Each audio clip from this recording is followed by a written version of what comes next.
You will fail your way to greatness. Most people allow their fear of failure to outweigh their desire to succeed.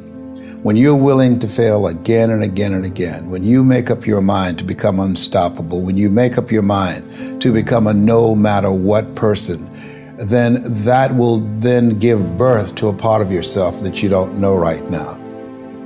Imagine, if you will, being on your deathbed and standing around your bed, the ghost of the dreams, the ideas, the abilities, the talents given to you by life, and that you, for whatever reason, you never went after that dream. You never acted on those ideas. You never used those talents. You never used those gifts. And there they are standing around your bed looking at you with large angry eyes saying, "We came to you, and only you could have given us life. And now we must die with you forever." See, most people stop short of their dreams and park and get off the highway of life because of the rejections of life. You will always be rejected. It's no big deal. Jack Canfield said rejection is a myth. It's not like when somebody says no and then they slap you. No, it's just, to me, make no your vitamin. Get excited about the no. Why? Because every time someone says no, that brings you another step to a yes. You're getting closer.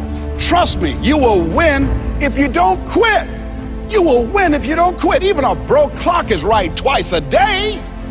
As you go through the challenges of life and you look at it and embrace whatever comes to you, don't run from it. Step toward it. Don't try and duck it like most people do. See, most people want it easy. See, if easy come, easy what? Easy go. See, but when you go at what you're going to deal with and you deal with the difficulties of it, when you handle those hard things close at hand, making those hard decisions right now that you don't want to make, learning those things that you don't like to do, but you know that in order for you to get where you want to go, this is one of the hoops that you have to flip through. And I'm saying to you, whatever you got to do it, because if you don't, life is going to whoop you until you surrender. You have something that you brought to the universe, and that if you decide that my life deserves my developing this what I do well, and becoming the best at it, and mastering myself, and seeing what I have within me, if you decide to drop your buckets where you are and develop your gifts, I grant you, you'll never ever be without. I grant you that your gifts will take you places that will literally amaze you. I grant you that if you begin to work to develop your gifts, you'll develop a strong sense of happiness. You'll get a larger vision of yourself, because part of beginning to get a larger vision of yourself, all of us need some area of our lives where we can have a feeling of competence. That people know when they think about this area, that's something you do.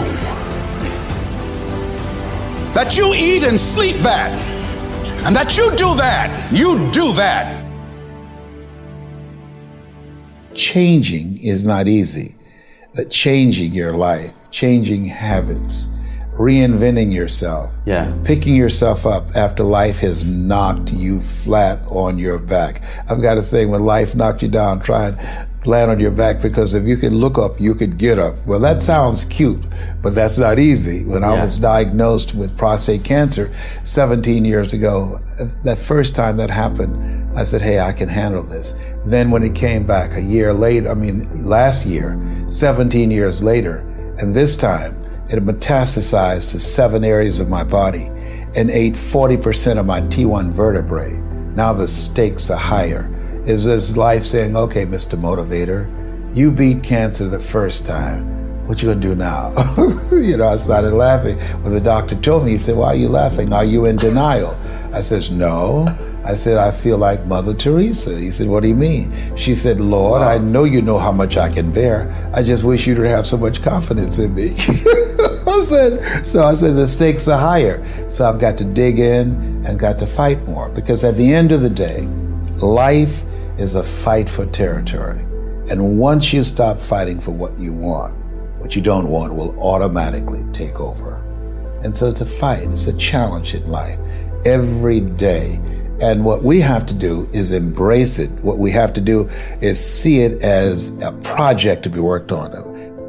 In life, you will always be faced with a series of God-ordained opportunities, brilliantly disguised as problems and challenges.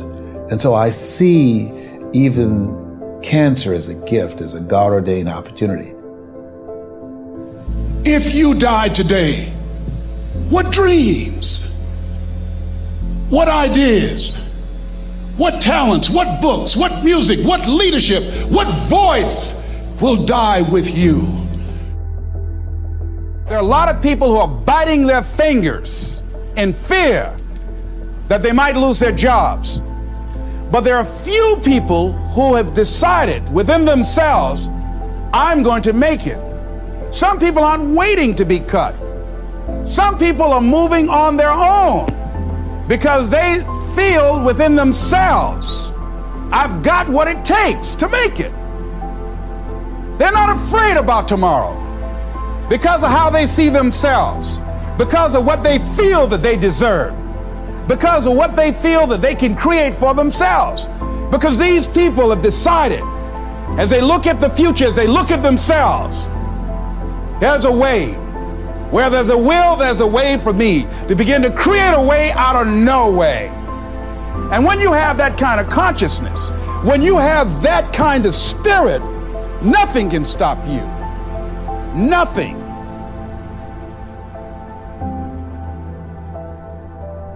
There's no secret to success.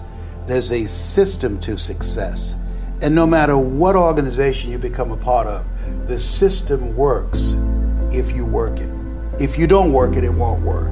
But it works if you work it. And that's one 4-letter word that most people don't like. They're not willing to work. There are winners, and there are losers, and there are people who have not discovered how to win. And all they need is some coaching. All they need is some help and assistance, just a little support. All they need is some insight or a different strategy, a plan of action to make some adjustments that will open up the key to a whole new future for them, that will give them access to the unlimited power that they have within themselves. That's all that they need. So what I want you to do is think about something you want for you, that's real for you, that's important for you, that will give your life some special meaning and power. And I don't even want you to say, I can do that. I don't want you to assume that. See, 5 years ago when I started out in this area, I would not have been able to make the mental leap that I would be up to where I am right now. I don't want you to begin to just psych yourself out. No. I want you to be able to say something to yourself that will enable you to maintain a level of integrity with yourself. That when you say this, even when you face tremendous setbacks, it will be a benchmark to keep you in the game, to keep you moving forward and experimenting and readjusting your strategy and your plan of action, continuously looking for ways to win. I think we have to reflect on, who am I? Why am I here? What drives me?